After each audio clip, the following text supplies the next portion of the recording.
31st নাইটের উন্মাদনা প্রতি বছর আমাদের সমাজে বেড়েই চলেছে। একজন মুসলিম হিসাবে আমাদের করণীয় কি? 31st নাইটের যে অপসংস্কৃতি এবং যে অনাচার সমূহ প্রতি বছর প্রত্যেকটা মসজিদের মেম্বার থেকে ওলামা একরাম মানুষকে সে বিষয়ে সতর্ক করে থাকেন। আমাদের দায়িত্বের অনেকগুলো জায়গা আছে। সবকিছুর আগে আমাদের যে করণীয় সেটি হলো আমাদের নিজেদের আগে অনুধাবন করতে হবে, গভীরভাবে উপলব্ধি করতে হবে যে 31st নাইটের এই কালচারের ক্ষতিকর দিকগুলো কি। একটা বিষয় তো পরিষ্কার, সেটা হলো আল্লাহ রাব্বুল আলামিন কোরআনে কারিমে সূরা হাশরে বলেছেন, ওয়ালা তাকুনু কাল্লাযীনা নাসুল্লাহা ফাআনসাহুম আনফুসাহুম, তোমরা সেই মানুষদের মতো হয়েও না যারা আত্মভোলা হয়ে গেছে। নিজের গন্তব্য, নিজের পরিণতি, পরিণাম, নিজের আত্মপরিচয় এগুলো যারা ভুলে গেছে, যারা উন্মাদনায় গা ভাসিয়ে দিয়েছে, যারা ভোগবাদে ডুবে গেছে, ডুবে গিয়ে তারা নিজেদের আল্লাহকে ভুলে বসে আছে। তো এই মানুষগুলোর মতো তোমরা হয়েও না। যারা আল্লাহকে ভুলে বসে থাকে, গাফেল হয়ে যায়, সে মানুষগুলো তাদেরকে আল্লাহ তাআলা আত্মভোলা করে দেয়। নিজের ভালো মন্দ সে বুঝে না, নিজের ধ্বংস নিজে ডেকে আনে। এই সমস্ত অপসংস্কৃতির মধ্যে যারা হাবুডুবু খাচ্ছে, সেই তারুণ্যকে বিশেষ করে বলতে চাই, তারা আল্লাহকে ভুলে গেছেন। আল্লাহর স্মরণ যদি কারোর থাকে, আল্লাহর প্রতি বিশ্বাস যদি কারোর থাকে, আল্লাহর চিন্তা যদি কারোর মধ্যে জাগরুক থাকে, তাহলে সে কখনো আত্মভোলা হয় না। তার ভালো মন্দ সে বুঝে। মানুষ নিজের ধ্বংস নিজে ডেকে আনে তখনই যখন সে আল্লাহকে ভুলে যায়। আল্লাহ বলেছেন, সে আল্লাহ ভোলা মানুষের মতো হয়েও না যারা আল্লাহ ভোলা হওয়ার কারণে আল্লাহ তাদেরকে নিজেদের ব্যাপারে আত্মভোলা করে দেয়। যে সমস্ত তরুণরা এই সমস্ত উন্মাদনায় লিপ্ত, তারা নিজেরাও জানে না তারা কিভাবে নিজেদের ধ্বংস ডেকে আনছে, নিজেদেরকে ক্ষতির মধ্যে ফেলছে, তাদের মাধ্যমে অন্য অনেককে ক্ষতিগ্রস্ত করছে। এই চিন্তাটুকু পর্যন্ত তাদের নাই, আত্মভোলা হয়ে গেছে। হিতাহিত জ্ঞান তাদের মধ্য থেকে দূর হয়ে গেছে, কারণ তারা আল্লাহকে ভুলেছিল।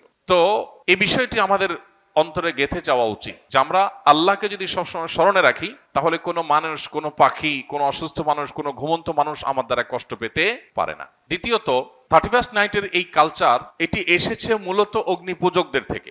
অগ্নিপূজক বা প্রকৃতি পূজারী যারা ছিল, সেই পেগানদের মধ্যে একটা ধারণা ছিল বছরের প্রথম দিনের প্রথম মুহূর্তকে আনন্দ, উৎসব, হই হুল্লোড়, ভালো মন্দ খেয়ে কাটালে সারা বছর ভালো থাকা যায়। এই বিশ্বাসটা কি কোনো বৈজ্ঞানিক বিশ্বাস, বিজ্ঞান ভিত্তিক বিশ্বাস? এটা নিছকই কুসংস্কারাচ্ছন্ন বিশ্বাস। বছরের প্রথম দিন, প্রথম ক্ষণ ভালো খেলে, যদি ভালো কিছু ভোগ উপভোগের মধ্যে থাকলে যদি সারা বছর ভালো থাকা যায়, তাহলে প্রতিদিন সকালবেলা মানুষ ভালো খাইলে সারাদিন ভালো থাকবে।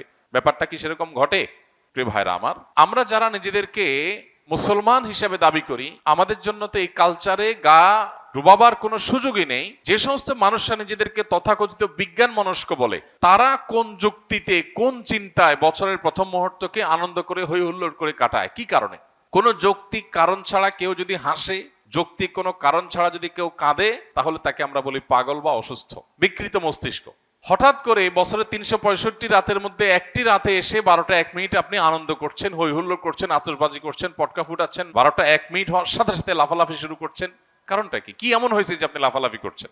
অথচ তেমন কিছু হয়নি। হ্যাঁ, একটা নতুন বছর শুরু হয়েছে। এই বছরটা খ্রিস্টীয় বর্ষ, খ্রিস্টানদের ধর্ম সংশ্লিষ্ট একটা বছর শুরু হয়েছে। তো তাতে আপনার এত খুশি হওয়ার কি আছে? যদি বলেন যে নতুন বছর হলে আনন্দ উল্লাস করতে হয়, তো নতুন বছর তো আরো আছে, এটাতেই কেন শুধু আনন্দ উল্লাস করেন? তাছাড়া যার আগমন আপনার আনন্দের কারণ হয়, তার বিদায় তো বেদনার কারণ হওয়ার কথা। যে মুহূর্তকে ওয়েলকাম করে আপনি আনন্দিত হচ্ছেন, উল্লাস করছেন, সেটি নতুন একটি বছরের একটি মুহূর্ত।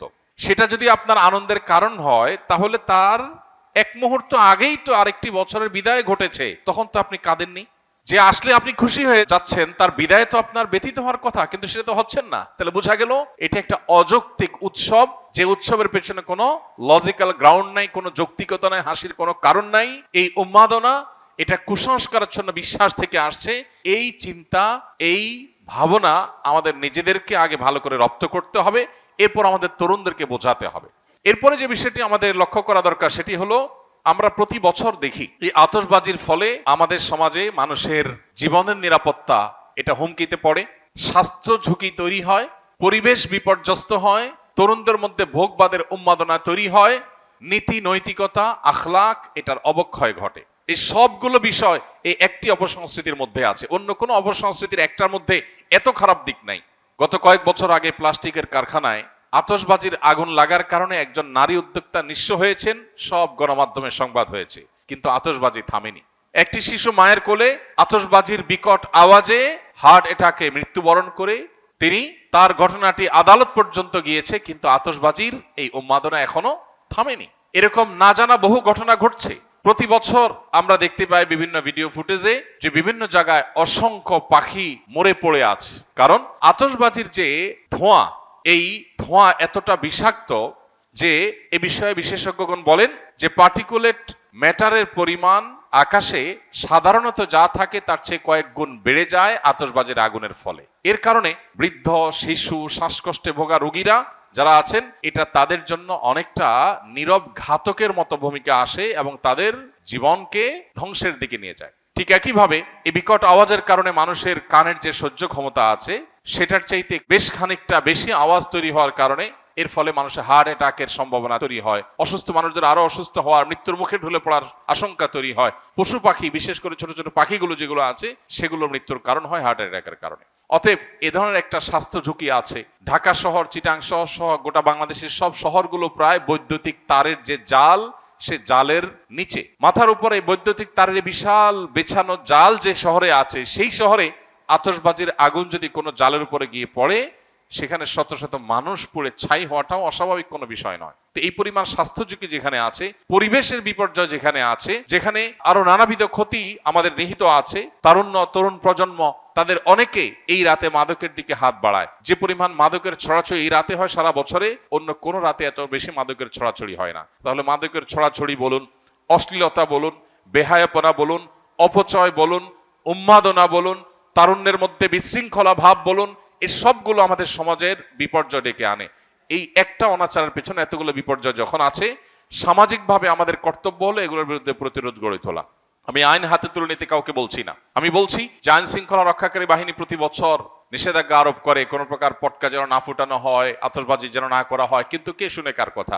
অতএব বাড়িওয়ালারা যদি তাদের ছাদগুলো বন্ধ করে রাখেন, বাবা মারা যদি তাদের সন্তানদেরকে বোঝান, এবং তরুণরা যদি তারা সংঘবদ্ধ হয়ে বিপদগামী তরুণদেরকে বোঝান, কাউন্সেলিং করেন দলে দলে, তারা যদি সমাজে অনাচার বন্ধের জন্য উদ্যোগ নেন, আইন শৃঙ্খলা রক্ষাকারী বাহিনীর ভাইদেরকে সহযোগিতা করেন, তাহলে সেক্ষেত্রে হয়তো সমাজে এই অনাচার থামতে পারে। আমরা আমাদের কাজ করে যাব, হ্যামিলনের বাসিওয়ালার মতো সতর্ক করে দেওয়া, মানুষকে সজাগ করা, এই কাজটা ওলামায়ে কেরাম করছেন, করবেন।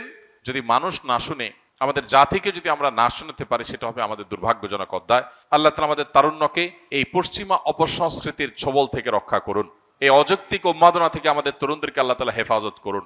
এমনিতে আমাদের তরুণদের মধ্যে ভোগবাদ, উচ্ছৃঙ্খলা, উন্মাদনা, হেয়ালিপনা এগুলো এতটা চরমে পৌঁছেছে যে নীতি, আদর্শ, জীবনের লক্ষ্য, এই সব কিছু থেকে তরুণের বড় একটা অংশ ছিটকে পড়ে গেছে। তো এরকম পরিস্থিতিতে প্রতি বছর এই 31st নাইটের উন্মাদনা আমাদের তারুণ্যকে আরো জাহান্নামমুখী করে দেয়, তাদের জীবনকে আরো ধ্বংসের দিকে নিয়ে যায়। এই অপসংস্কৃতি আমাদের দেশে রাষ্ট্রীয়ভাবে নিষিদ্ধ ঘোষণা করা উচিত, এবং এটি যেন সমাজে কোনোভাবে স্থান না পায়। এটা আমাদের কালচার না। এই কৃষ্টির সাথে এই মাটির মানুষের, এই দেশের মানুষের ধর্মের কোনো কিছুর কোনো সম্পর্ক নেই। সেখানে এটাকে আমদানি করে প্রতি বছর যে পরিমাণ টাকা আমাদের তরুণদের একটা অংশ আকাশে ওড়ান, বরং যে পরিমাণ টাকা আতশবাজির নামে আগুনে পোড়ান, তার সিকিভাগ খরচ করলেও বহু শীতার্ত মানুষের, কনকনে শীতে কাঁপা মানুষের শীত নিবারণ করা সম্ভব হয়ে যেত। দুর্ভাগ্য আমাদের যে আমরা আনন্দ করবার জন্য আকাশে টাকা পোড়াচ্ছি, এবং সেটার পেছনে যৌক্তিক কোনো গ্রাউন্ড নেই। কেন পোড়াচ্ছি, কেন হাসি করছি, কেন আমি উৎসব করছি, কেন হৈ হুল্লোড় করছি, সেটা আমি জানি না। গভীর রাতে যখন বহু মানুষ শুয়ে আছে, বিকট আওয়াজে গোটা শহরকে প্রকম্পিত করা, আর যা হোক, কোনো কমন সেন্স থাকা, ন্যূনতম দায়িত্বশীলতা, দায়িত্ববোধ থাকা কোনো যুবকের কাজ হতে পারে না। আল্লাহ তাআলা আমাদের তারুণ্যকে বোঝার তৌফিক দান করুন। একজন মুসলমান যুবকের আনন্দিত হওয়ার বহু কারণ আছে।